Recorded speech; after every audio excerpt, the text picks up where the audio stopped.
pour toi. Notre Dieu ne sommeille ni ne dort à cause de nos vies, à cause de nos situations, à cause de nos familles.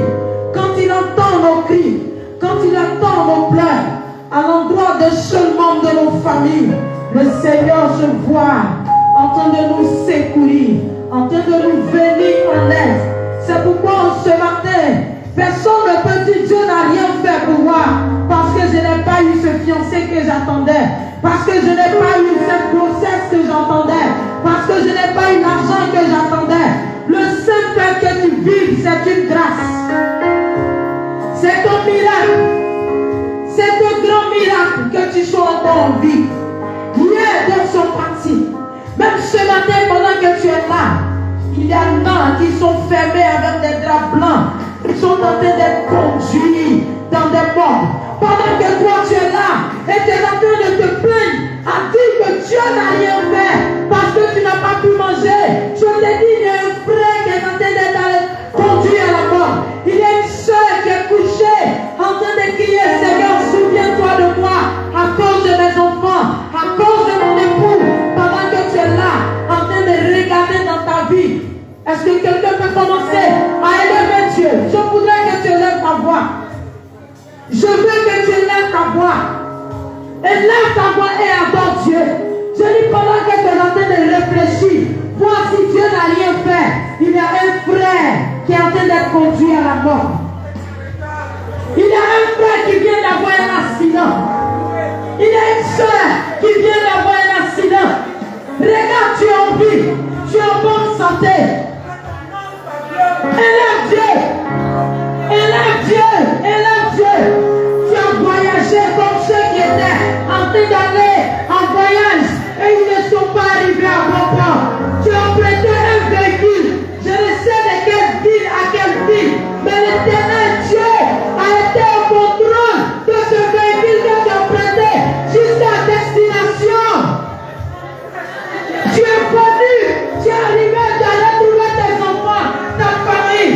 Pendant qu'il y en a, ils sont en train de l'appeler. Frère, ton père vient de mourir, ta mère vient de mourir.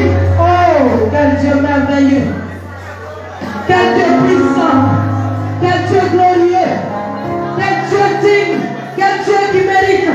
Ce Dieu le mérite d'être élevé.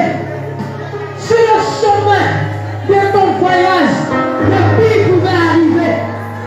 Sur ce chemin, le pire pouvait arriver. Même sur le chemin du marché, le pire pouvait arriver. Oh, encore pire, encore sur ton lit, sur ta couchette, le pire pouvait arriver. Pendant que tu étais couché hier nuit, le pire pouvait arriver. Pendant que tu dormais hier nuit, le pire pouvait arriver. Oh. Pendant que hier tu te levais en plein milieu dans ton sommeil pour aller uriner, le pire pouvait arriver. Pendant que hier tu marchais avec tes amis, sur la route au marché, le pire pouvait arriver. Pendant que tu étais dans ta salle de classe, je te dis le pire pouvait arriver. Même dans ton service, le pire pouvait arriver. Oh. Le pire pouvait arriver pendant que tu te trouvais sur ta table au marché. Le pire pouvait arriver. Parce qu'il y en a qui étaient dans cette situation, qui ne sont pas rentrés à la maison, qui se sont retrouvés à la mort, qui ont été enterrés. Il y en a qui étaient dans la position où tu étais hier, qui se sont retrouvés à la mort. Ils étaient même en train de manger, en train de rire, ils étaient en joie, en famille. Et un coup, voici une crise cardiaque qui arrive. Et ces personnes sont restées. Ça pouvait être toi. Ça pouvait être moi. Ça pouvait être mon frère. Ça pouvait être ma soeur. J'ai dit le pire pouvait arriver au bout de la semaine. Tu dis maman je vais à l'école. Et on appelle ta maman, on dit c'est fini pour ton enfant. Tu dis papa je vais au marché. On appelle ton papa, on dit ton enfant n'est plus. Tu dis ma femme je vais au travail.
matin. Je veux quelqu'un reconnaissant et même Dieu ce matin. Je veux quelqu'un parce qu'il est Dieu, il est puissant, il est merveilleux. Seigneur, il n'y a pas de semblable. C'est pourquoi ce matin, je veux dire à quelqu'un, je rends gloire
Sois disposé, laisse l'Esprit de Dieu renouveler ce matin dans sa présence.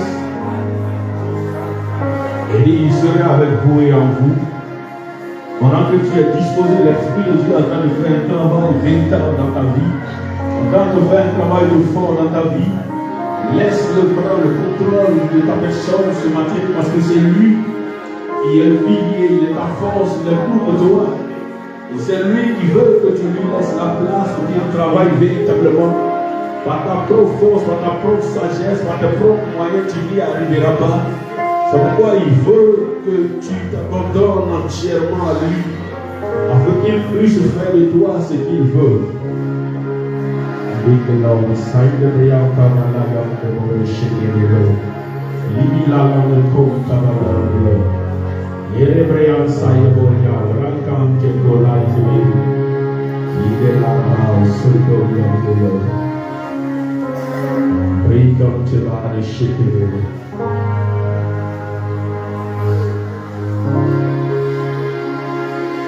Père éternel, bénissons ton nom pour cette grâce. Et l'opportunité que tu nous donnes encore de parler de ta part ce matin, que les cœurs soient disposés, les esprits soient disposés, que nos pensées soient libérées totalement à recevoir de toi ce que tu as prévu pour nous. Ton canal que je suis, Seigneur, soit utilisé pour parler à ton peuple ce matin. Que ce soit ce que nous suivons, ceux qui sont présents. Je prie que chacun repart d'ici, rempli de ta présence et d'une parole particulière qui va transformer, Seigneur, sa vie. Merci à toi, Père, que toute la gloire te revienne au nom de Jésus-Christ. Que j'ai prié. Amen. Tu vas acclamer le Seigneur. Acclame Jésus.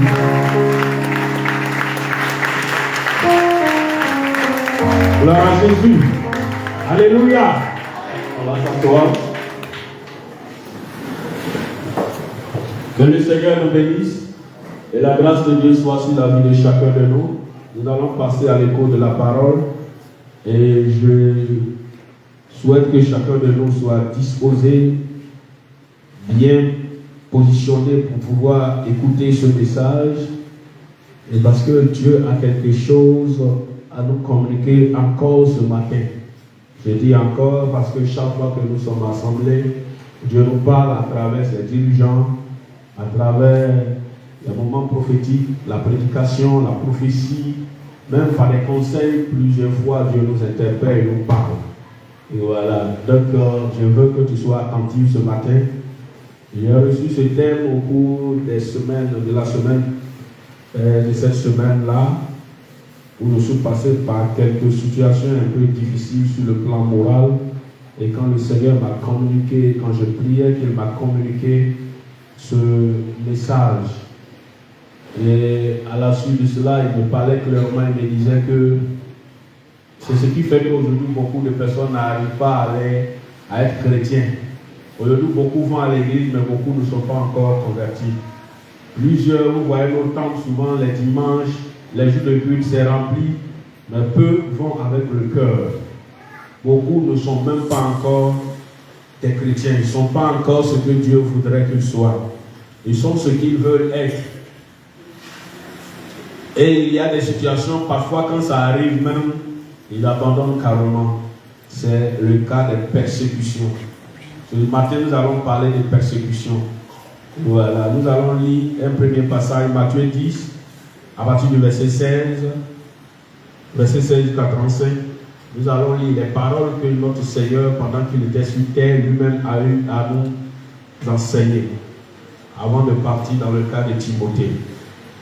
Matthieu 10, verset 15 à 35.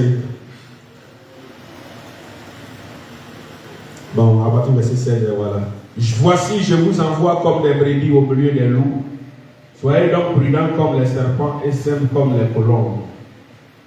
Mettez-vous en garde contre les hommes, car ils vous livreront aux tribunaux et ils vous battront de veille dans leurs synagogues.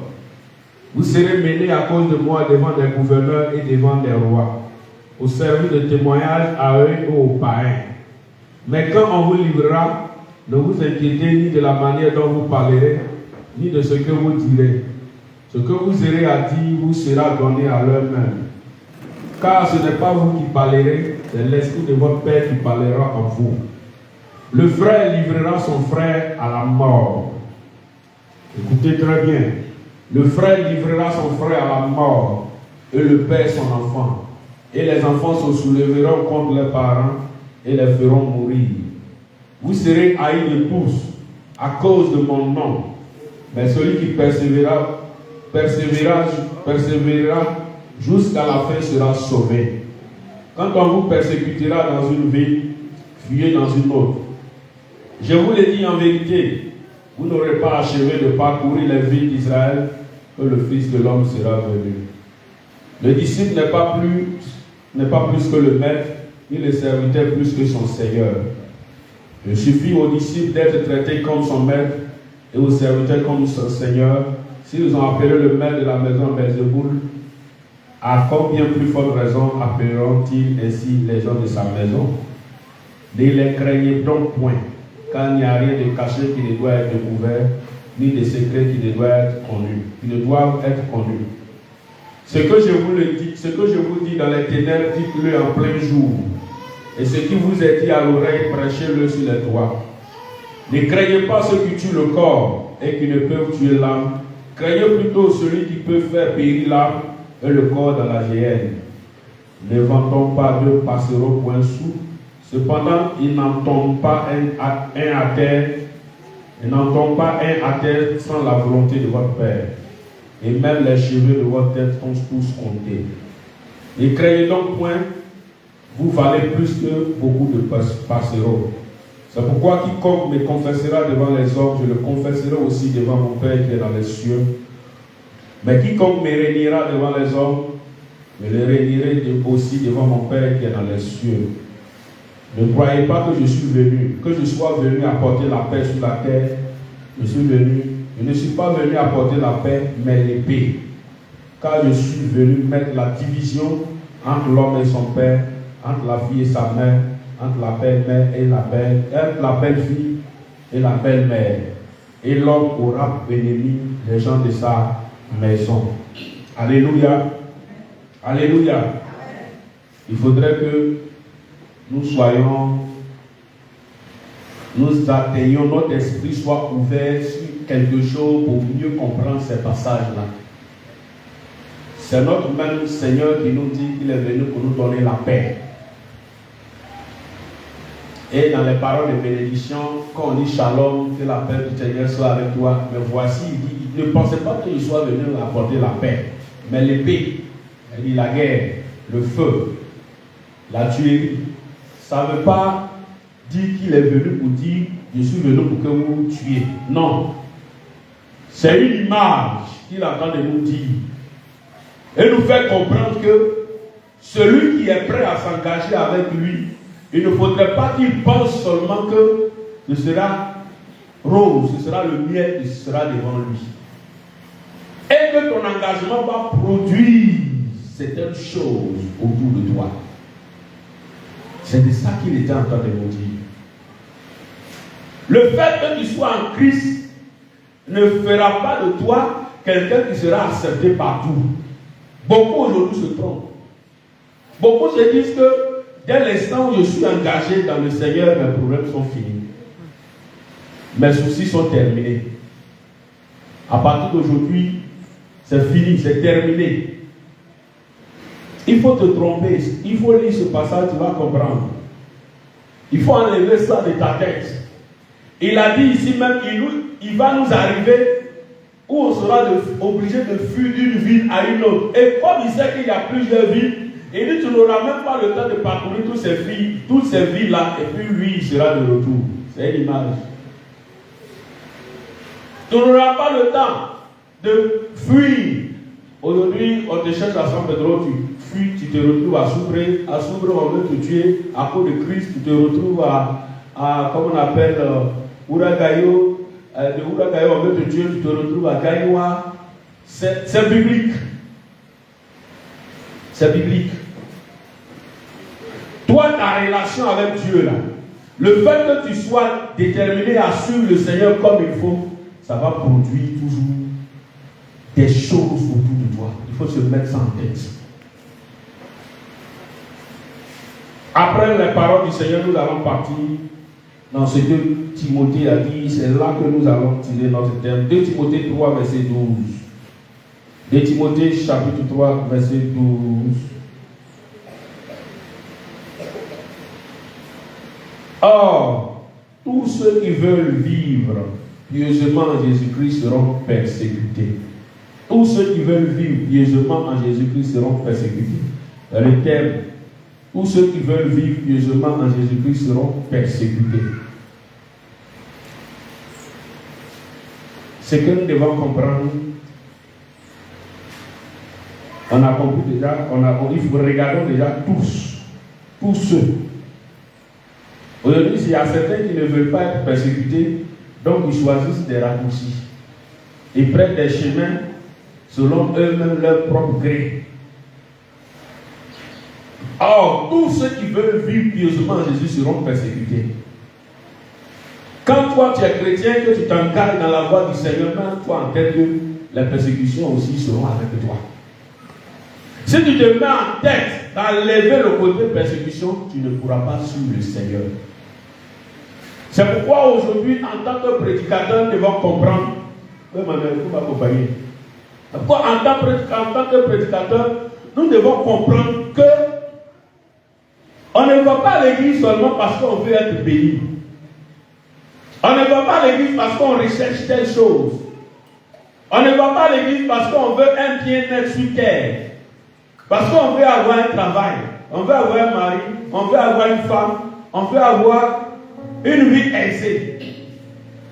C'est pour cela qu'aujourd'hui, qui fait courir beaucoup.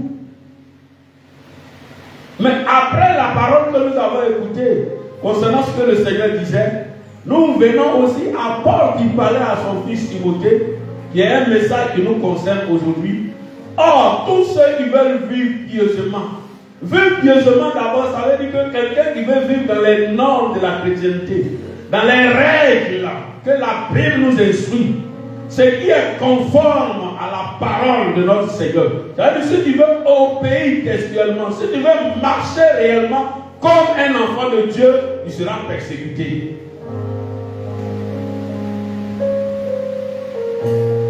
Maintenant, c'est à la suite que nous allons voir quel est le visage que la persécution peut prendre. Quelle est l'image que la persécution peut prendre dans ta vie. C'est à quel type de persécution toi tu peux être exposé. Ta persécution peut ne pas être moi ma persécution. Mais ce que tu dois comprendre, c'est que si tu veux marcher correctement comme un enfant de Dieu, il sera persécuté.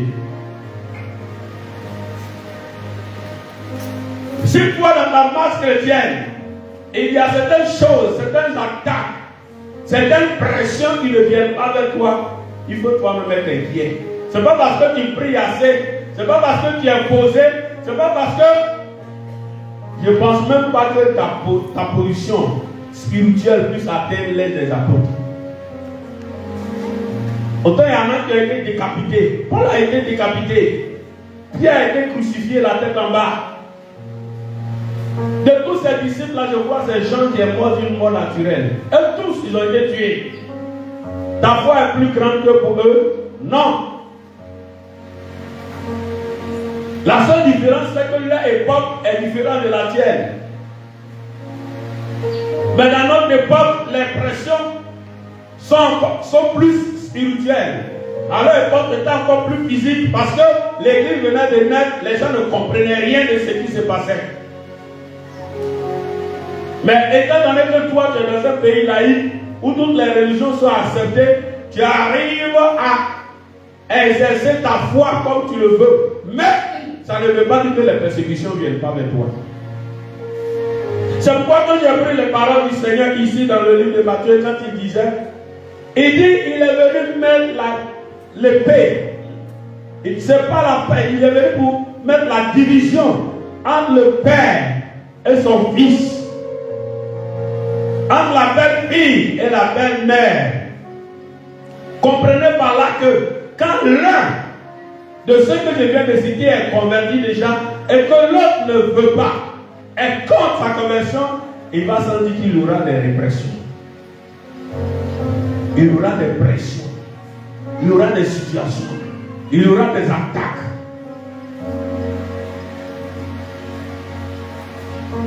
Aujourd'hui, il y a certains parmi nous qui n'arrivent même plus à aller au village.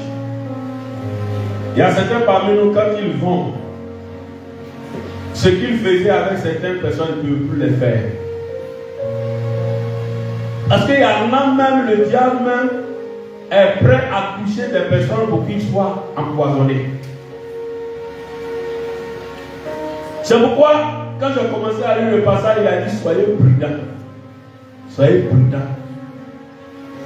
Si nous ne mettons pas en tête que dans le monde spirituel de notre Seigneur dans lequel nous sommes engagés, nous sommes devenus une proie, nous n'allons pas être prudents, ils vont nous éliminer. La persécution dont on parle ici a plusieurs visages.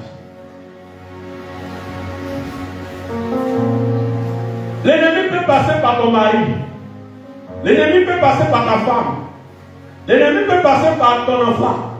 L'ennemi peut passer par ton papa. L'ennemi peut passer par les gens de ta propre famille. L'ennemi peut passer par les gens de ta maison pour te persécuter. Mais ce qui est intéressant avec l'enseignement que le Seigneur nous donne, Vous allez voir par la suite dans le livre d'Éphésiens 6 à partir du verset 10 que le combat auquel nous faisons face est encore plus spirituel que physique. Donc si l'ennemi passe par ces personnes-là pour pouvoir nous persécuter, ne voyons pas d'abord leur personne, mais voyons quel est l'esprit qui se cache derrière cela pour pouvoir atteindre un but. J'ai vu des personnes aller à la prière, aller à l'église, au retour les portes leur étaient fermées et on a jeté leurs bagages dehors. C'est un autre type de persécution. Mais tu vas voir que la personne qui est en train de faire cela est souvent dans la plupart dans l'ignorance.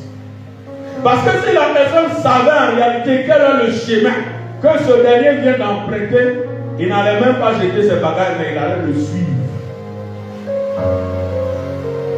Et il y a des personnes qui sont persécutées, on les a sévrées, on ne leur donne plus l'argent. Si tu veux continuer avec ton Jésus, je te réunis et je ne te donnerai plus rien. Et il y a beaucoup d'élèves qui ont été abandonnés comme ça. J'en ai croisé une à Galois une année, où ses parents l'avaient abandonnée parce qu'elle dit qu'elle va à l'église, elle est chrétienne. Ils lui ont dit carrément, c'est ton Jésus qui va te scolariser. Et les parents l'ont abandonnée. Elle faisait un travail de servante. Quand je suis allé prêcher dans une église, je l'ai croisée. Et il y a des cas où ce n'est pas la prière, mais des cas sociaux, quand le Seigneur te donne les moyens, la possibilité d'aider la personne, il faut le faire pour contrarier ceux qui ont eu à dire certaines paroles. Ils ont dit, comme tu veux aller à l'église, nous n'allons plus te mettre à l'école, c'est ton Jésus qui va te mettre à l'école. Et quand je suis allé prêcher dans cette église que je l'ai croisée, à la fin elle est venue me voir, elle m'a posé le problème. Je lui ai dit effectivement, et c'est par là que le Seigneur m'a donné la force à ce que je puisse prendre cette fille sous ma responsabilité. Et je l'ai amenée à l'école jusqu'à ce qu'elle ait. Elle avait fait 3 ans sans aller à l'école, mais quand elle a repris la même année, elle a eu son BPC. Et elle était première de sa classe. C'est là. Et comme Dieu est Dieu, dans cette même année, j'ai été affecté à Tabou. Et quand je suis arrivé à Tabou, et qu'elle a commencé à aller à l'école, vers la fin de l'année, elle va croiser ses parents à Tabou dans la même ville. C'était une manière pour le Seigneur de confondre ses parents. Si vous l'avez rejeté, voilà où je l'amène et vous serez témoin de son succès. On a laissé certains de ses parents à Daloa et à Yamoussoukro. On se retrouve à Tabou et on retrouve 3 de ses oncles à Tabou. Jusqu'à ce que sa maman même vienne là-bas pour qu'on puisse se croiser. Quand les gens vont vous persécuter, quand les gens vont vous faire tout ce qu'ils veulent, et c'est un seul but qu'ils veulent atteindre. Mais si vous ne baissez pas les bras, vous allez voir que par la suite, ils seront témoins de votre succès. Ils seront témoins de votre réussite. Ils seront témoins de votre bonheur. Ils seront témoins de ce que Christ est capable de faire pour vous. Mais ce que vous devez vous mettre en tête, dans votre vie chrétienne, n'enlevez pas le côté persécution. C'est vrai que nous ne travaillons pas pour aller chercher à être persécutés. Mais la manière de suivre le Seigneur va déranger.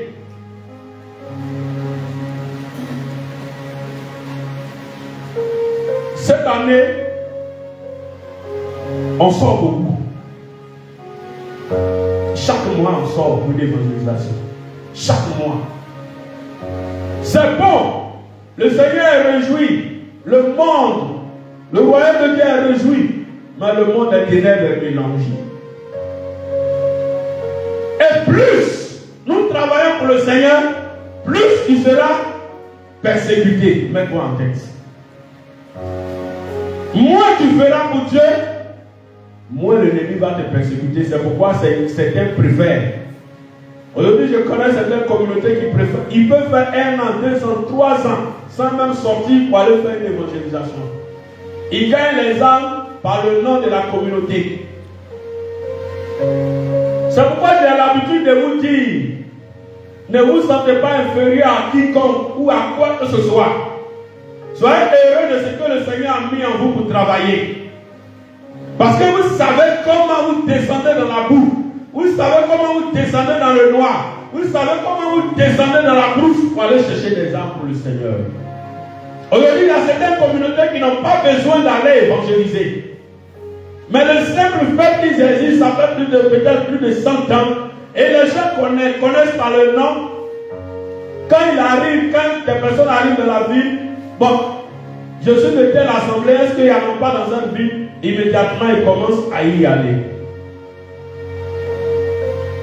Et parfois même certains vont à cause de l'identité ou bien du nom de cette mission.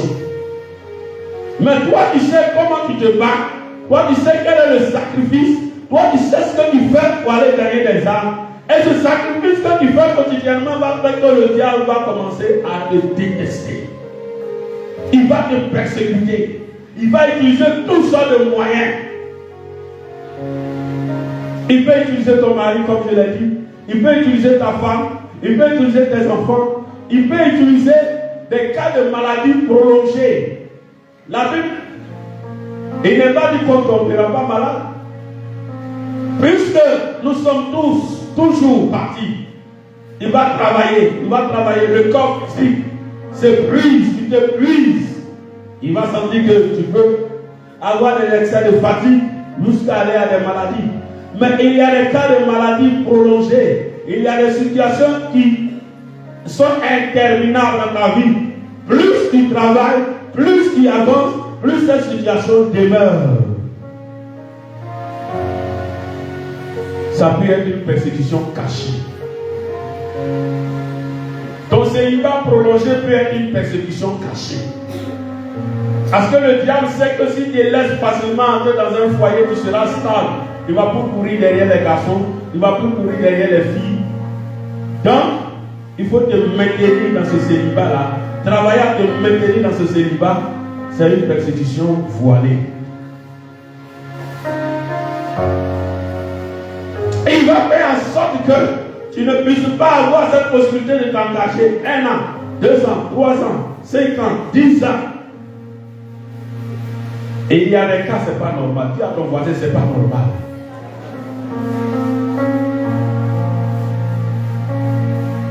Le Seigneur peut prendre un temps pour forger ton caractère. Il peut prendre le temps pour pouvoir t'amener à comprendre, découvrir certaines choses. Ça, c'est normal. Mais après 3 ans, après 4 ans, après 5 ans, après 6 ans, après 7 ans, après 8 ans, célibat, dans cette position-là, tu vas chuter. Tu vas tomber. Et je te dis que souvent ce sont des persécutions voilées. C'est une ruse de l'ennemi pour te maintenir dans une position dans laquelle il risque de t'enfoncer davantage.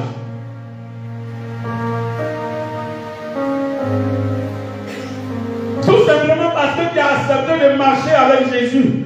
Regardez, tu vas voir certains de tes petites soeurs ou bien certains de tes petits frères qui sont là. Tu ne comprends pas. Tu es là.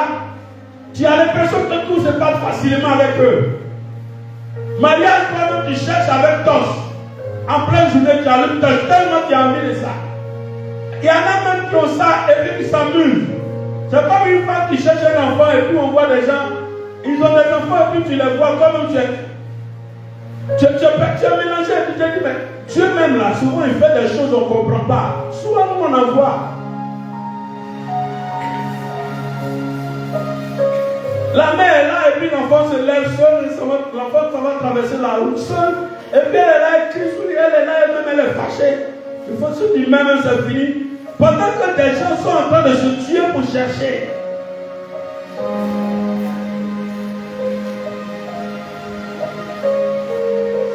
Ça nous amène à comprendre aussi que le manque d'enfantement aussi prolongé est aussi un autre visage. Je dis un autre visage de la persécution.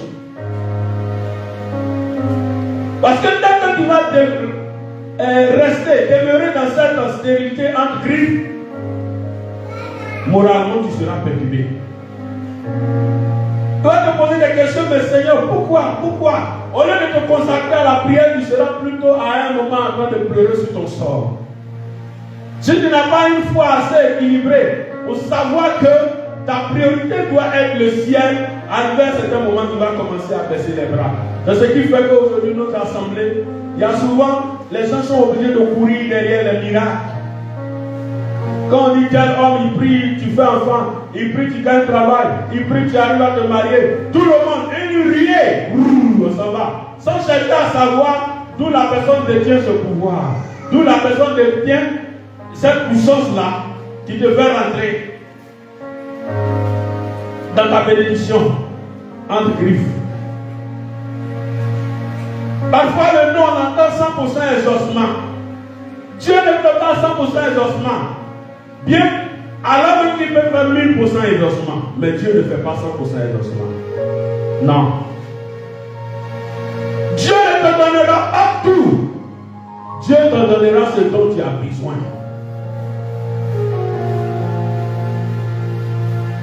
Il faut que tu comprennes ça aujourd'hui.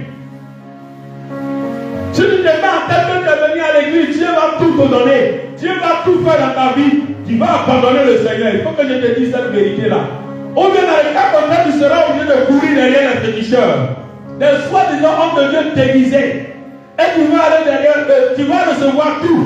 Pendant que tu dis que tu as reçu tout, tu as vendu ton âme. Paul.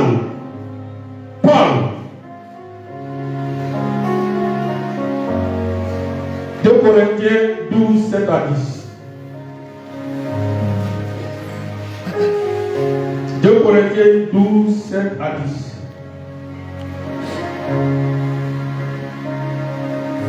Et pour que je ne sois pas enflé d'orgueil, à cause de l'excellence de sa révélation, il m'a été mis une écharpe dans la chair, un ange de Satan pour me souffleter et m'empêcher de m'enorgueillir.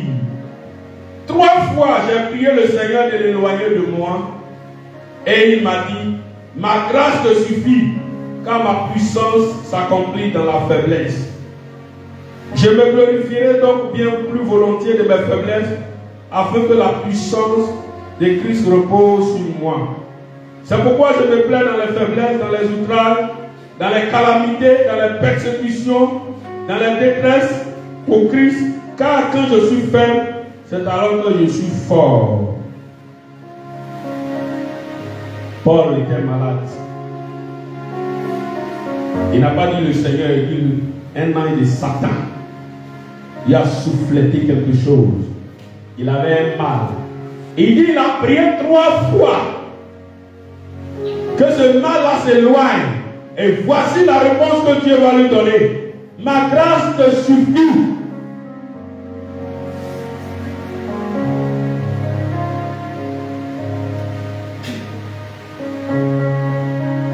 Et il y a beaucoup de personnes qui n'ont pas compris ce volet-là.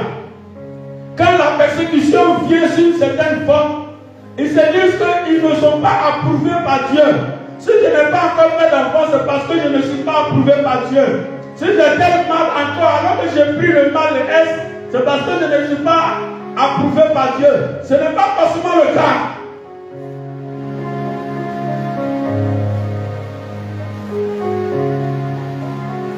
Parfois même Dieu sait que c'est un besoin pour toi. Alors qu'on dit que Dieu, il nous donne pour nos besoins, il donne. Mais parfois il fait, comme les gens ont l'habitude de dire, il fait vu et ignorer. Et c'est lorsqu'il t'arrive souvent de pleurer ou de murmurer contre lui, c'est là que tu vas voir qu'il voyait ce que tu vivais. C'est là que tu vas voir la réponse qu'il va te donner. Mettons-nous en tête que ce n'est pas parce que nous avons accepté de marcher avec le Seigneur que nous n'allons pas passer par des difficultés, que nous n'allons pas traverser des situations, que nous n'allons pas être méprisés. Aujourd'hui, beaucoup de chrétiens veulent être admirés, accueillis, acceptés par tout le monde. Un chrétien qui est accepté par les mondains, il a un problème.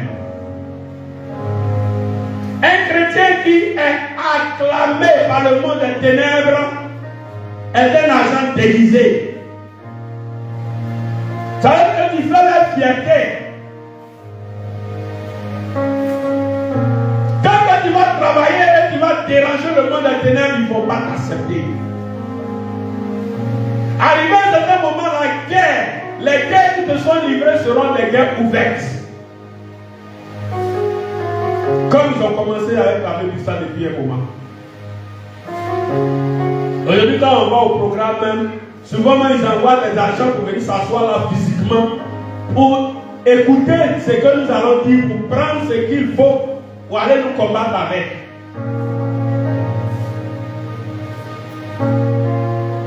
On est déjà prêt parce que le Seigneur a dit ils vont vous convoquer devant les tribunaux, ils vont nous envoyer devant les juges, devant les autorités. Soyez prêts. Mais c'est pour ça, c'était essayer de voiler, c'était essayer de se retenir dans les messages où tu vas voir que tu seras un faux ouvrier. Parce que tu diras aux gens ce qu'ils veulent entendre et non ce qu'ils doivent entendre. À cause de persécution, j'ai vu des chrétiens qui sont allés au village et quand les gens sont allés dans le bois sacré adorer les masses, les petits, ils ont suivi ces gens-là. Et une fois j'étais en mission, quand je parlais à certains, il y a un qui m'a dit, ici, là, c'est pas comme en ville, hein. Quand nous on vient là, nous tous on est obligés de faire avec eux un peu, il ne faut pas, ils vont nous attaquer. Ils ont peur, ils ont peur, ils ont peur. Donc ils mettent à côté leur chrétienté et ils se mettent en habit d'adorateurs de fétiches dans le seul but de ne pas les déranger, de ne pas les perturber, de les contenter plutôt et chercher à être acceptés par eux.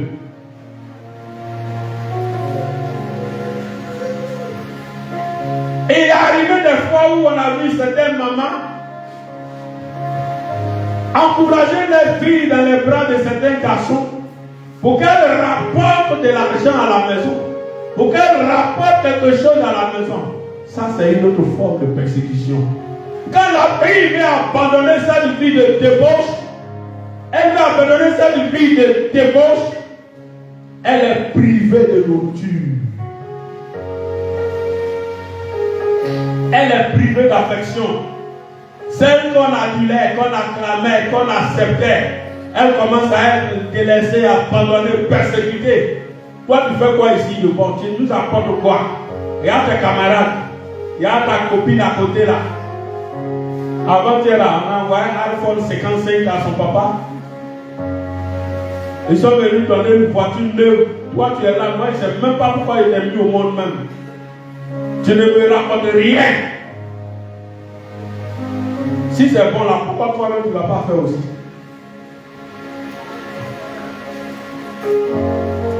Et on encourage certains de nos enfants, on les lance dans la perversité, dans la débauche, sans savoir que la maladie,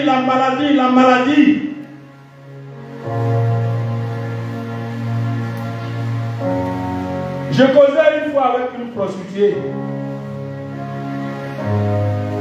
Elle me dit, papa, la prostitution que je fais là, c'est ça je prends pour mettre mes enfants à l'école et c'est ça je prends pour m'occuper de mes parents. J'ai dit, tu pourras te prostituer peut-être jusqu'à 40 ans. Ma part de 45 ans, 50 ans, tu ne pourras plus. Les parents vont vivre de quoi? Tu vas te chercher une remplaçante alors. C'est un mauvais investissement. Dis à mes parents, c'est un mauvais investissement.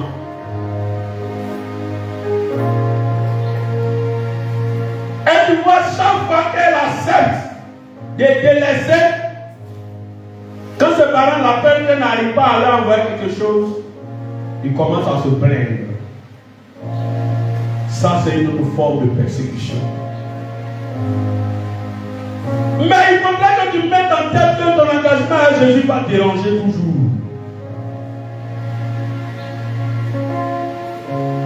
Au travail, ça va te déranger. Pas que tu aies commis un tort quelconque. Mais tu vas voir des gens, ils ne vont jamais t'aimer. Ils ne vont jamais t'accepter. Ils vont se jouer les hypocrites avec toi. Parce que quand lui-même, toi-même, tu lui demandes. Un jour, j'ai demandé à un comme ça, pourquoi toi tu ne m'aimes pas? J'ai constaté que tu ne m'aimes pas. Il était gêné, il a baissé sa tête. Je lui ai lancé au visage. Tu ne m'aimes pas, mais tu ne m'aimes pas pourquoi?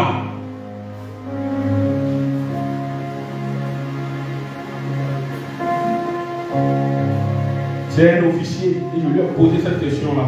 Il était perturbé. Mais parfois, nous les humains, on est mélangés parce qu'on veut que les gens nous aiment. Partout où on passe, on veut que les gens nous aiment.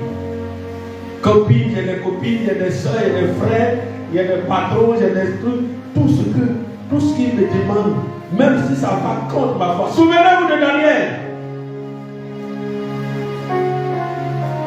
Même en exil, où on peut dire qu'il est en position de faiblesse, il y a des choses que Daniel a refusées. On l'a jeté dans la fosse au lion. On a vu ces trois amis, Satan, Méchant, Abednego. Il y a des choses qu'ils ont refusées. Ils étaient en exil. Toi, tu n'es pas en exil. On les a jetés dans le feu. Ça, c'est la persécution. Mais est-ce que tu es prêt à gérer ta foi, même si le monde entier s'est levé contre toi? Arrêtons de vouloir plaire à tout le monde. Arrêtons de vouloir plaire à tout le monde.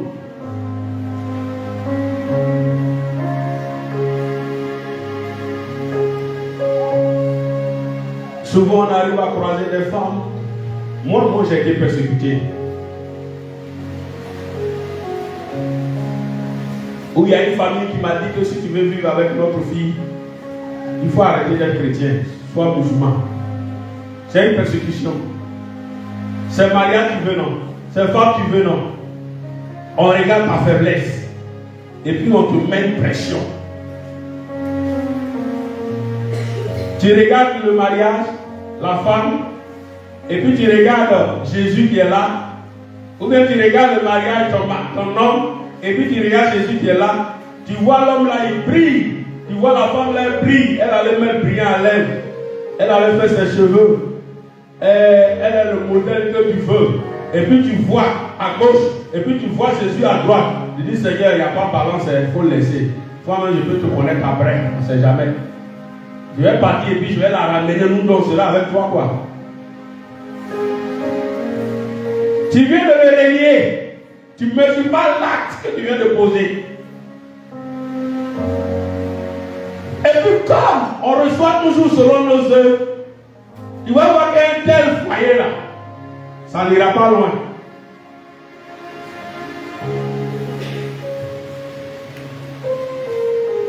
À la suite, Dieu lui-même va permettre, soit ce dernier là, ou bien cette dernière,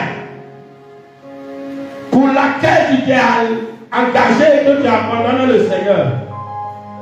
C'est piment. J'ai dit piment. Piment. Elle va commencer à mettre dans tes yeux. Elle va commencer à te tromper sous tes yeux. Ou bien il va commencer à te tromper devant tout le monde. Et ce n'est même pas sûr que vous terminiez ensemble.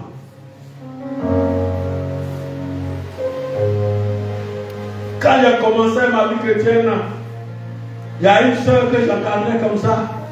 Dans mes débuts, moi-même, je l'encadrais un peu. La persécution était tellement grande. Une fois, elle a croisé un garçon, un homme qu'elle voulait. Et quand elle regarde l'homme, elle dit, lui, là, tu ne pourras pas suivre le Seigneur. Il dit, mais je fais comment? J'ai besoin de me marier. Elle dit, mais ton mariage doit te conduire au ciel. Je bats elle, dit, première fois, on a essayé, elle a laissé tomber. Elle a croisé un autre. Lui-même, il est grave. Lui-même, il n'est même pas chrétien même. Il n'est même pas allant à l'église même. Il est de notre côté, c'est un de nos voisins. Et comme elle sait que quelqu'un va me dire, je vais parler, elle n'a même pas dit. Elle dit ça là, si elle lui dit, mais il va me dire que ce n'est pas la peine. Vous, elle s'est engagée avec ce dernier. Elle a commencé à négliger le Seigneur. En moins de quelques années, elle a fait 2 enfants. Quand c'est comme ça là, ça passe vite.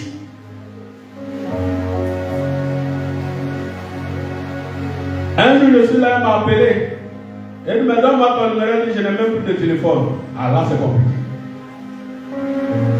Allez, là, tu vois, marcher téléphone 5 000, 1000 francs. Un jour, j'ai passé quelque part, j'ai vu 1000 francs. Je n'ai pas compris, j'ai pensé que c'était 10 000. Et puis, j'ai fait ma carrière comme ça. Je me dis, regardez, je vois 1000 francs. C'était à Soubré, j'étais en mission. Et puis, j'ai demandé à la personne, je lis mal ou bien je ne vois pas bien. Il dit, c'est 1000 francs, ils ont écrit. Il dit, ah, téléphone, 1000 francs. Et puis, elle n'a pas de téléphone. Et dit, toi, ton cas, c'est grave. Laisse-moi ton numéro, moi, je vais t'appeler. Sinon, tu ne peux pas m'appeler. Un mois plus tard, elle me rappelle, elle dit, ah, je veux t'appeler pour t'expliquer quelque chose. Où je me suis engagé, je n'ai pas voulu t'écouter là. L'homme là, il est séropositif. J'ai eu 2 enfants avec lui. Je suis séropositif aujourd'hui. Et encore, je suis retourné en famille. Tu reviens avec 3 problèmes. Avant, tu n'avais pas de problème. Ton seul problème, c'était de te marier. Maintenant, tellement tu voulais, tu allais prendre une maladie. Et tu as eu tes enfants. Et je prie Dieu que ces enfants-là ne soient pas infectés.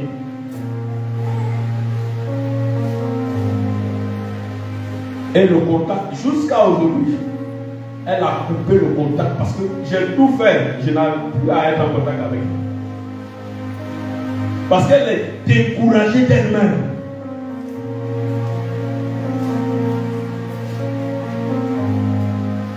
Satan, il est malin. Il y a des cas où il va présenter. Et puis le Seigneur aussi est là. Et puis on dit, si tu t'engages à le Seigneur, tu seras persécuté. Tu seras persécuté. Tu seras persécuté. Ah, Dieu lui-même, il a dit, il faut se charger de sa croix.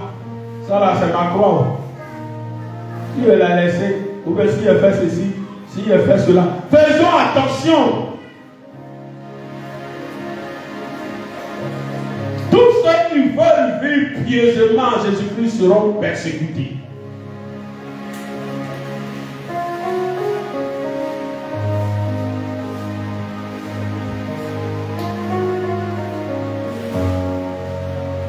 Il va dans un bureau, tu cherches un travail, il dit, ah, moi je peux te donner le travail, mais il faut que tu couches avec moi. Il dit, moi je suis chrétienne. Ah, il faut partir ton Jésus va te donner le travail. Tu regardes à gauche, tu regardes à droite, il va faire comment? Si je ne vais pas avec lui, je ne vais pas avoir travail. Pourtant j'ai besoin d'un travail. Et puis tu te lèves. L'acte que tu as posé n'est pas grave, mais c'est la décision que tu as prise de renoncer à ce que tu es.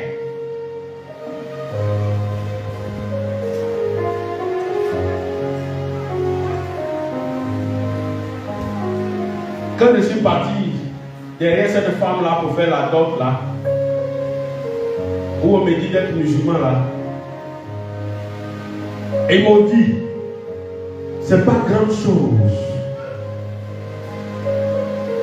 Si tu veux, la façon dont tu es venu aujourd'hui comme ça, là, où tu es assis là, tu prends la décision. On te coiffe, on te donne un nom, tu t'en vas, c'est fini. Si tu veux même là, il ne faut pas venir faire d'autres là ici. Voilà le montant, tu nous envoies, nous on fait tout derrière toi. Je te l'ai dit, c'est facile comme ça, hein. J'ai laissé mes parents, j'ai dit, il m'a d'autres femmes. Je quitte là-bas, je viens, on m'appelle Ali.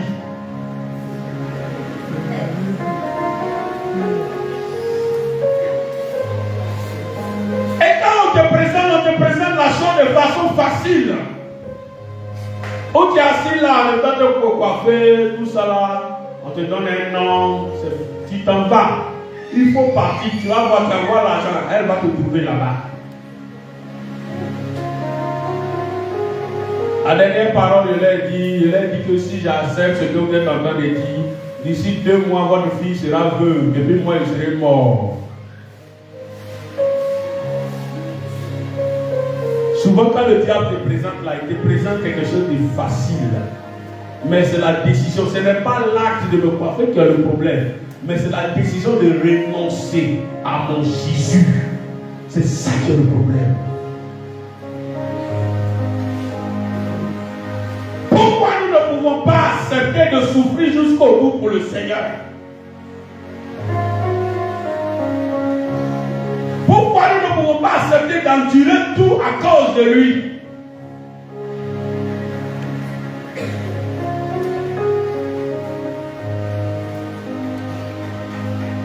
Le besoin peut être réel. La situation peut être devant toi effectivement. Ta soif elle est là. Ta faim elle est là. Ton problème est là. Tu vois qu'il y a une solution effectivement qui se présente. Mais est-ce que cette solution est du Seigneur? Est-ce que cette solution qui t'est présentée n'est pas quelque chose pour t'enlever de ton Jésus? Pour t'arracher de ton Jésus?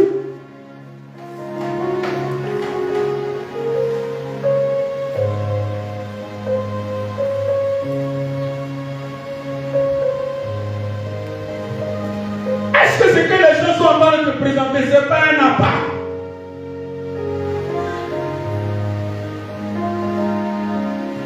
Mais quand toi tu as besoin d'une solution rapide, tu t'engages et puis tu mets de côté le Seigneur. Tous ceux qui veulent vivre pieusement en Jésus-Christ seront persécutés.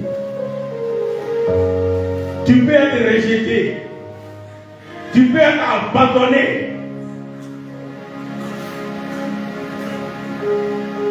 Si tu veux continuer à être Jésus, ne viens plus jamais dans ma maison. Si tu veux continuer à être ton Jésus, à partir d'aujourd'hui, dis-toi que tu n'as plus papa, tu n'as plus maman, ou que tu n'as plus d'enfant. Et pourtant, ces personnes-là, c'est eux qui constituent une force pour toi. On a vu des gens qui ont failli brûler les enfants parce qu'ils ont accepté Jésus. On a vu des personnes être déshéritées parce qu'ils ont accepté Jésus. Tu peux être méprisé, haï.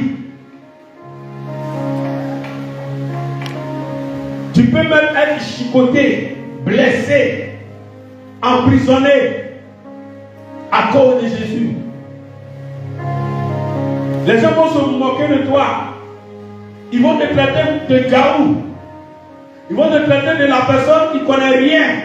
Tu ne connais pas les bonnes choses. Il ne sait pas danser.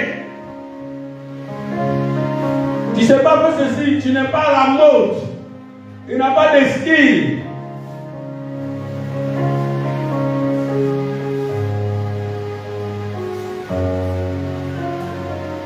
C'est dans quel coin de rue Jésus est venu par terre. Mais son nom, jusqu'à aujourd'hui, résonne et il règne toujours.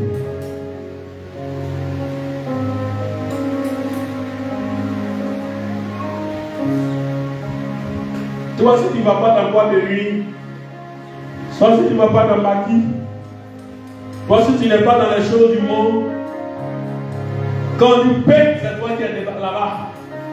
Tu es toujours devant. Les choses du monde, les choses pareilles, c'est toujours toi. C'est toujours toi, toujours toi, toujours toi. Souvent, il y a des païens qui s'assaillent et puis ils regardent. Toi, tu es vraiment chrétien.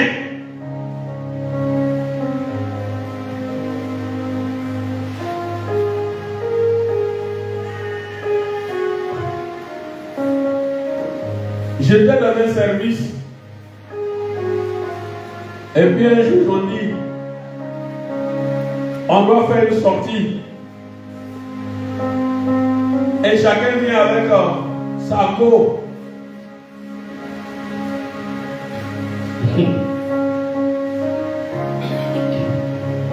Il ne vient pas avec ta femme. Hein. Et ils m'ont dit, nous tous là, nos femmes là se connaissent. Si toi tu venais à ta femme, qu'elle allait nous dénoncer là-bas, c'est toi qu'on connaît. De toute façon, nous on s'en va là, on sait à qui on s'en va. Comme ta femme connaît nos femmes là, si elle est partie, ça veut dire que de toute façon on est parti. Si on apprend quelque chose, c'est que c'est ta femme qui allait. Donc arrange-toi ce jour-là. Il a dit, allez-y, faites vos bêtises, je ne vais pas là-bas. Je ne suis pas parti.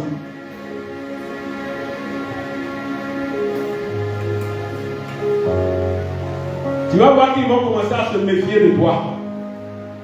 Ils vont commencer à se méfier. Ah, comme c'est une sortie de groupe là.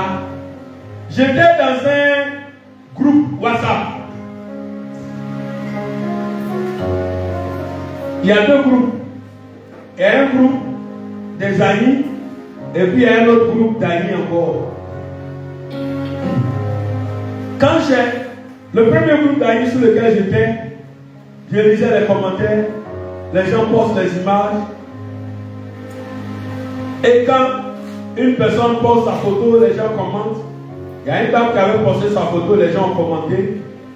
Et j'ai commenté pour dire, quand ils voient les images, ils n'ont qu'à respecter. L'administrateur n'a pas validé. Et je suis sorti du groupe. Ce n'est pas un groupe sérieux. Toi, c'est toi qui es dans tous les groupes.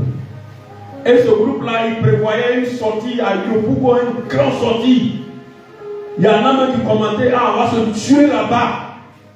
Tu vas chercher quoi dans ça? J'ai regardé un autre groupe qui est assez sérieux, je suis resté, je me suis déconnecté. Je suis haï, mais ce groupe-là ne peut pas m'arranger.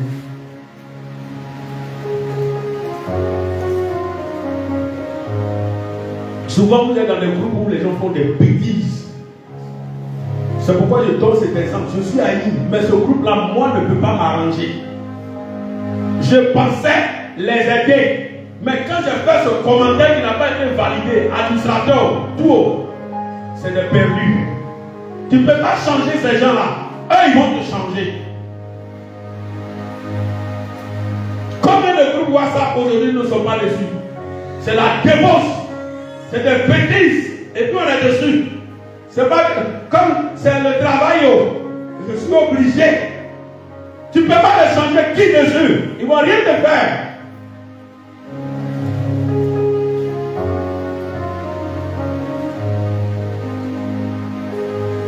Je suis parti à un groupe, à un séminaire de travail. On dit on fait sport. On a commencé à faire bien le sport, faire les étirements, faire les choses par-ci par-là. Après il y a un coach là, il ne sait pas si c'est un je ne sais quoi. Il a porté son collant même, on dirait un PD. Je vous dis, il allait mettre une musique pareille. Et puis il dit, bon, on va danser. Moi, vu aller là où je suis là. Musique d'un pareil, pasteur. Et puis il y a un, c'est ça, il prend le first pop. Je suis quitté là, je vais m'arrêter là. Mon patron, il me connaît. Il m'a regardé, il dit,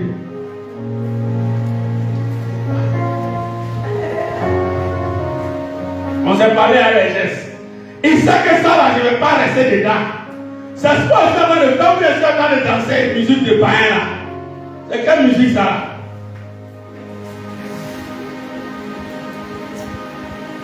Nous sommes dans le monde, mais nous ne sommes pas du monde.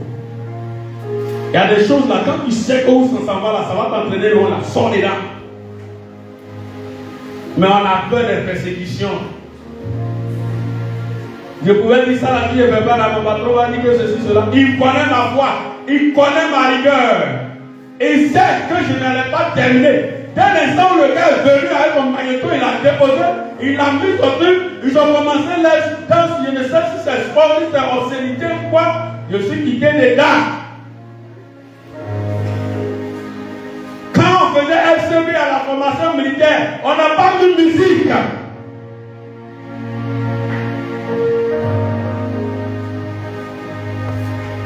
Aujourd'hui, ils sont en train de tout transformer. Regardez les émissions. Hier, je suivais une émission. Je les appelle comme ça, puis je suis tombé sur une émission à la télé. Sur une chaîne. Et puis quelqu'un disait, quand toi tu es au lit là, tu vas entendre les bruits, une divers silence. À la télévision, les enfants vont zapper, tomber dessus. Et puis on pense que, j'étais là, puis le Seigneur me disait, les gens seront jugés sévèrement. Et nous les chrétiens, on est là souvent. C'est notre émission préférée. Quels sont les gens de l'émission? Je ne sais pas. Hein? Voilà.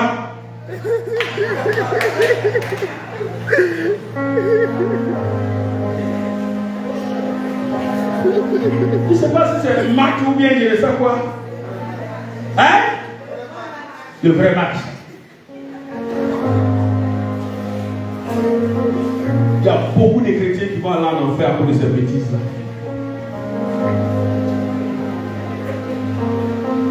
Il y a un autre là où il courait, il peut être seul. Et puis les filles là, comment on appelle ça? Hein? Voilà. Et puis les chrétiens, on court derrière ces choses-là. On est là, on court derrière. Il y en a qui ne connaissent même pas le canal de LMTV. Quand Jimmy Swaggart est en train de presser sur LMTV, ce n'est pas le problème. Ils savent qu'ils comme dessus. Oh, ça, ce n'est pas la mode. C'est les bêtises. Bêtises que tu te vas regarder là. On pêche par pensée. On pêche par les actes. On pêche par la parole. Mais on pêche aussi par les regards. Est-ce que tu sais qu'on pêche par les regards? Ce n'est pas tout qu'on doit regarder.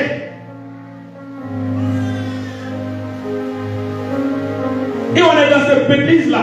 Parce que si on ne fait pas, si on ne fait pas,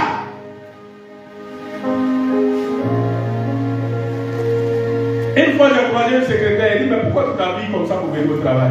Il dit, c'est que mon patron est bon. Il dit, mais ton patron n'est pas ton mari. Ah, si je m'habille là, ça, il va me renvoyer. Il n'a qu'à te renvoyer. Ce n'est pas parce que ton patron aime. Tu vas porter une mini qui te pousse ici.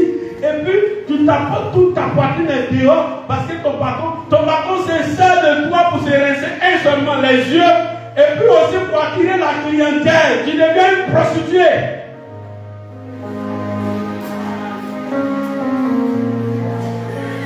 Tu es assise, ta poitrine est dehors. Quand les gens viennent, ils sont contents. Il y a des garçons là, c'est où ils voient femme là, c'est là, ils courent, même s'ils ne veulent pas aller là-bas. Tu es là comme Mini, elle est là, tu es content, tu es là. C'est quand toi-même tu ne peux pas porter pour aller dans la société. Comme c'est le travail, parce que je veux garder le travail. Oh, n'a pas confiance en Dieu. Donc il faut que je m'habille comme ça. Mais il y a des garçons sérieux. Si moi je veux que je trouve un truc comme ça, mais je ne viens pas ici. On dirait on vend femme ici. Habille-toi comme une chrétienne, habille-toi comme un servant de Dieu, habille-toi comme un serviteur de Dieu quand tu vas au travail. Si pour ça ton patron t'a renvoyé, dis à Jésus. Si tu n'as plus de travail, c'est mieux. Il meurt, tu vas aller au ciel. Mais le Seigneur que je connais là, il est juste.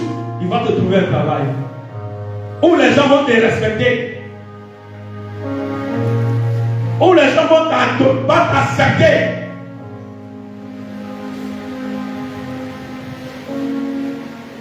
Tu peux être bien habillé, bien mise, et puis les gens te voient, te respectent.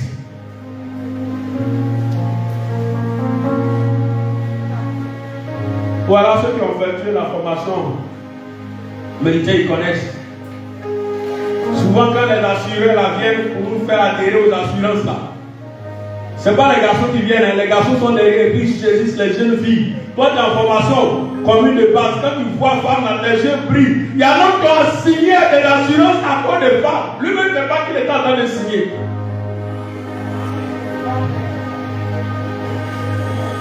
Et ces filles-là, elles brillent. Elles sont allées faire briller les lèvres. Elles sont toujours en mini, toujours en décolleté, toujours mini, toujours en décolleté. Et quand elles viennent, elles changent leur voix. Bon, tu sais, ces filles-là, tu ne vas jamais les avoir. Ah, tu cherches l'assurance, c'est une bonne chose, effectivement. Quand tu es à l'école, quand tu vas sortir, tu es là, il dit oui, bon, madame, vous pouvez me laisser. Lui, tout ce qu'il a là-bas, c'est son numéro. Comme il veut rester en contact, non, si tu veux prendre mon numéro, il faut signer. On sera toujours en contact, on va échanger. Voilà, c'est la partie du film qui lui plaît. Il sait tout. On dit qu'il faut couper en janvier. À partir d'octobre, déjà, les gens commencent à le couper. Il a écrit, il dit aïe. Mais tu n'as pas bien écouté. Tu es pas en train de regarder Mini.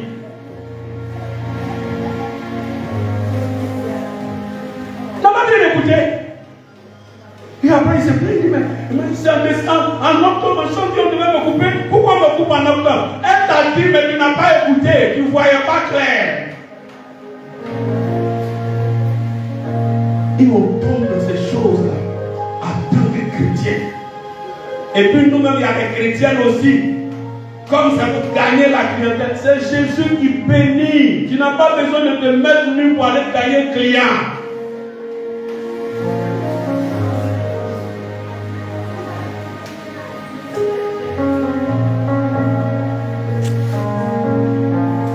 Tous ceux qui veulent vivre pieusement en Jésus-Christ seront persécutés.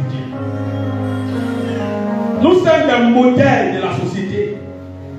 Quand nous parlons, on doit sentir en nous un chrétien. Quand nous marchons, quand nous sommes dans un milieu, on doit nous reconnaître en tant que ce que Dieu dit que nous sommes. Quand il y a des situations, nous devons comprendre que nous devons prendre courage, même si ça nous embête, même si ça nous fatigue, même si nous allons en pleurer. Mais on doit rester digne.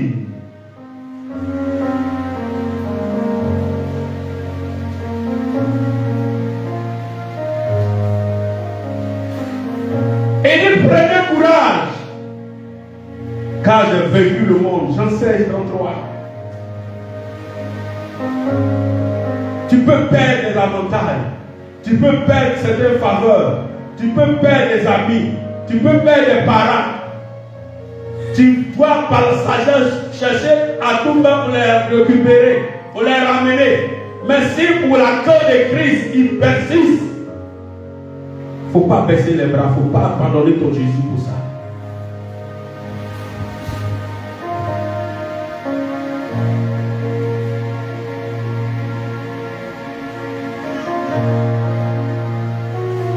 Je connais quelqu'un qui devait se marier.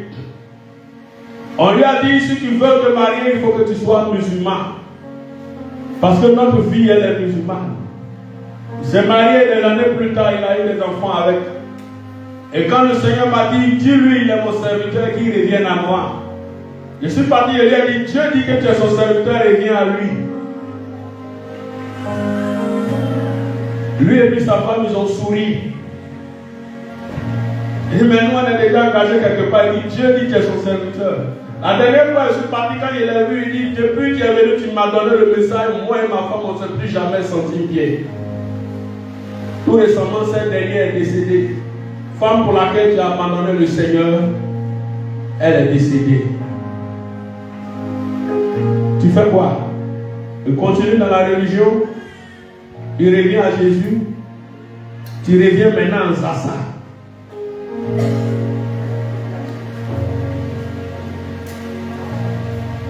Alors que ton système spirituel, organique, tu as pris déjà des coups qui sont déjà là. Et il y a des cas, ce n'est pas évident. C'est pourquoi on parle aux jeunes filles là. Quand vous traînez avec les garçons, vous parlez, vous n'écoutez pas. Tu peux prendre une maladie, tu vas te repentir. Dieu va t'accepter, mais la maladie là est là, il ne te guérit pas. Il y a plein de personnes accompagnées comme ça. Au soir de leur vie. Ces maladies-là les ont accompagnées, on est obligé de travailler. On a prié, le Seigneur dit, laisse. Il faut la ramener. Être là à se convertir réellement. Sinon, maladie-là, il faut laisser. Ça va rester avec elle comme ça. Il y a 3 que je connais comme ça. Qui sont mortes avec le VIH. On a cherché à les réconcilier avec Dieu à leur dernier moment. Autant au moment où ils étaient en train de gambaler, sauter, à gauche, à droite, les belles filles de la terre. Ta peau aujourd'hui, tu prends pour faire malin, demain ce sera froissé comme pour nos arrière-grand-mères, tu vois, tu te moques d'elle. Faut pas tu vas prendre pour faire bonne chose. Il faut prendre pour dire que toi seul. On est fort pour un temps. On est beau pour un temps. Oh, actuellement, tu dis que tu es le plus joli garçon là. Regarde, nous, on a commencé à avoir trop mal, non? Avant qu'on passe comme ça, il dit, votre plat va tuer, ventre plat. Mais même si on se prive de nourriture, mais c'est zéro.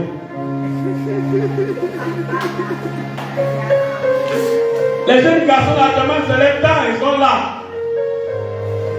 On est passé par là, c'est que vous faites malade, on est passé par là.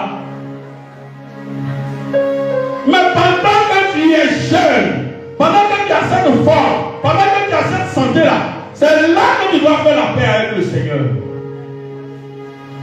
Ta jeunesse ne doit pas te conduire en enfer. Ta beauté ne doit pas te conduire en enfer. Ton intelligence, ta sagesse, ta fraîcheur ne doivent pas te conduire en enfer. Au contraire, si tu es jeune, et que tu as le temps d'accepter le Seigneur, il y a des erreurs que nous les anciens on a commis là. Toi, tu ne vas pas commettre ces mêmes erreurs là.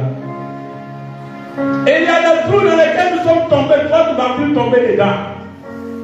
Mais parfois vous êtes têtus. Vous voulez aller tomber dans ces mêmes trous là pour que vous vous rendiez compte qu'il y a tout. Vous voulez aller cogner le mur pour que vous sachiez qu'il y a un barrage. Vous voulez aller toucher ces feux là pour que ça vous brûle, pour que vous sachiez qu'il y a du feu. Pourtant, on vous a prévenu qu'il y a feu. Vous auriez pu écouter beaucoup de choses. Vous allez éviter. Tous ceux qui veulent vivre pieusement Jésus seront persécutés. Mais la face, l'image que la persécution va prendre ne sera pas forcément pour moi.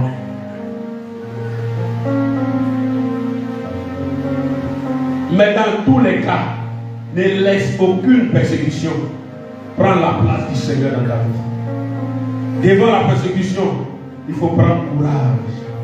Il ne faut jamais perdre sa foi. Il ne faut jamais laisser la tristesse, le découragement l'emporter sur toi. Il ne faut jamais t'isoler. Parfois, quand on est dans certaines persécutions, on s'isole. Quand tu t'isoles, tu meurs seul. Il y a des situations que tu ne peux pas les traverser seul. Il faut que tu sois avec d'autres personnes pour pouvoir t'aider, pour pouvoir prier pour toi, pour pouvoir te donner des conseils.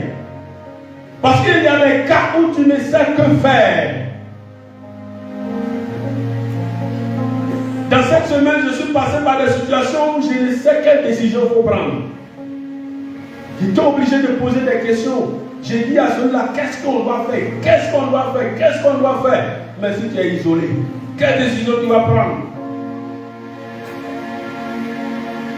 Devant cette persécution, nous devons comprendre que nous devons persévérer. Celui qui persévérera jusqu'à la fin sera sauvé. Et nous devons rester fidèles à Jésus-Christ.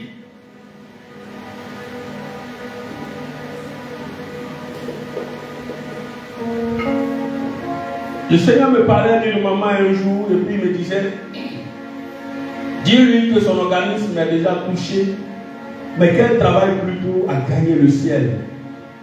Ce n'est pas ce même corps physique-là qu'elle va prendre pour apparaître devant moi. Ce corps-là est déjà touché, mais c'est son âme qui est le plus important.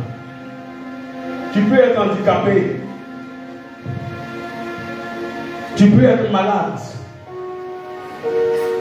tu peux avoir des insuffisances, des limites dans certains domaines. Mais le fait que tu es en communion parfaite avec le Seigneur, c'est ça qui doit être ta priorité. Comme il a dit à Paul, ma grâce te suffit. Il y en a qui ont des regrets. Beaucoup ont des remords. Oh Seigneur, si je pouvais renaître, si je pouvais repartir à zéro, Ne regarde plus à ce passé-là. Regarde plutôt là où tu es arrivé. Et comment tu dois évoluer avec ton Dieu. Comment tu vas évoluer avec ton Seigneur. Comment tu vas faire pour maintenir la balance équilibrée. Pour que tu puisses aller jusqu'au bout. C'est ça qui est le plus important.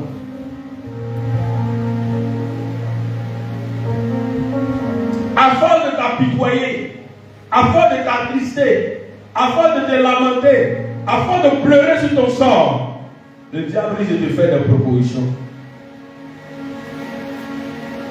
Et puis il va dire, le mal dont tu souffres, si tu viens à moi, voilà, je vais te donner la guérison. 100% exaucement. 200% exaucement. L'enfant pour lequel tu attends de pleurer tous les jours, moi je gère ça en une semaine. Après, je peux aller soulever un démon de chair pour venir te donner. Mais où est celui qui est d'être mal accompagné?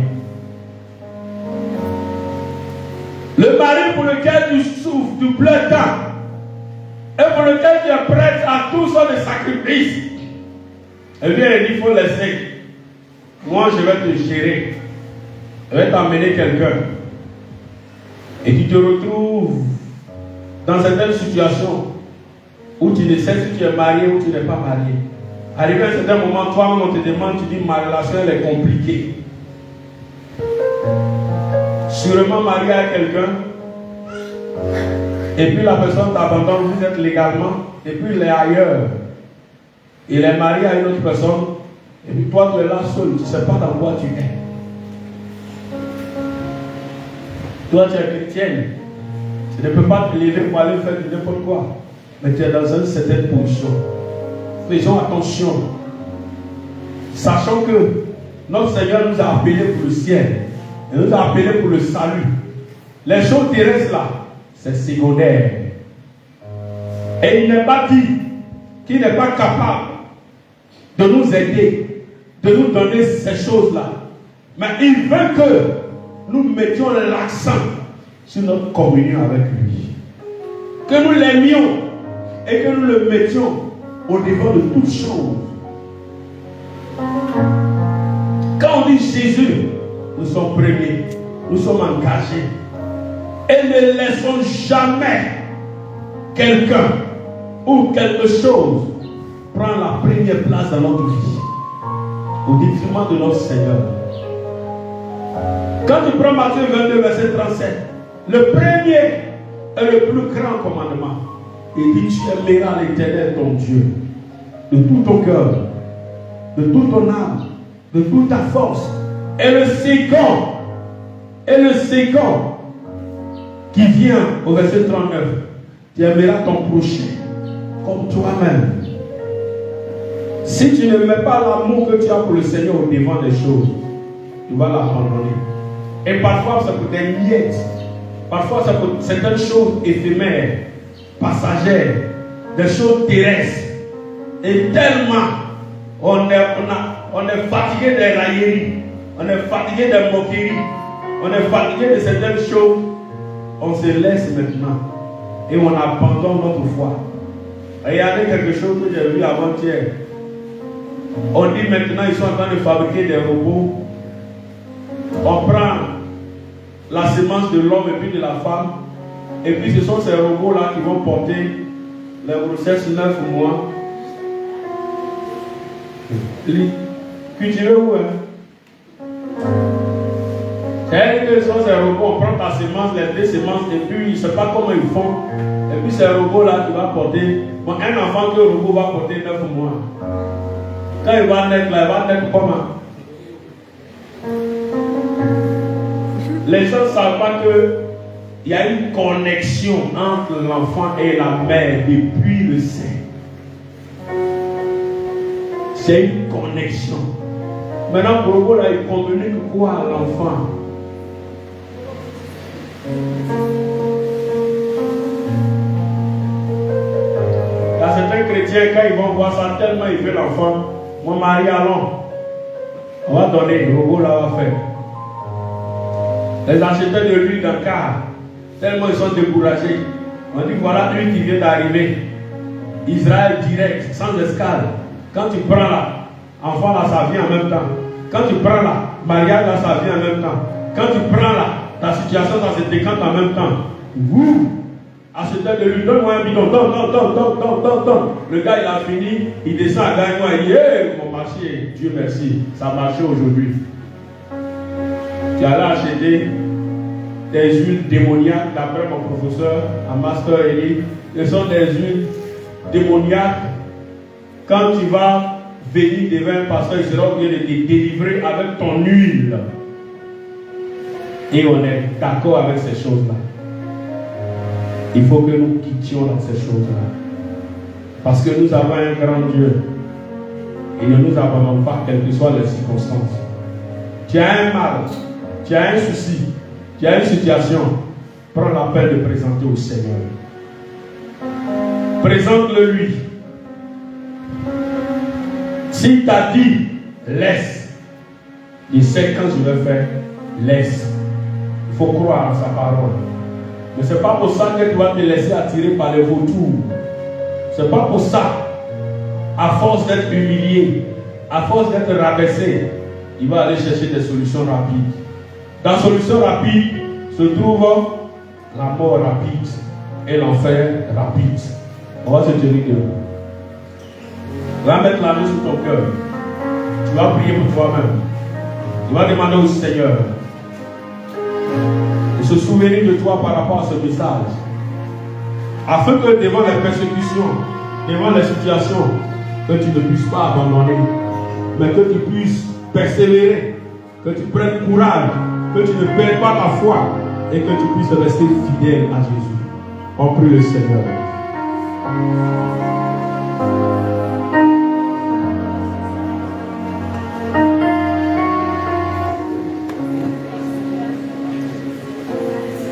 On prie le Seigneur, on va donner un micro à Papa Adel. Après quoi, il va prier pour vous.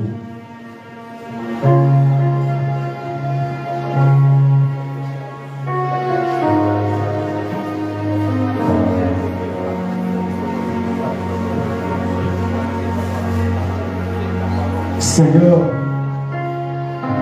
béni soit ton nom, toi qui nous aimes.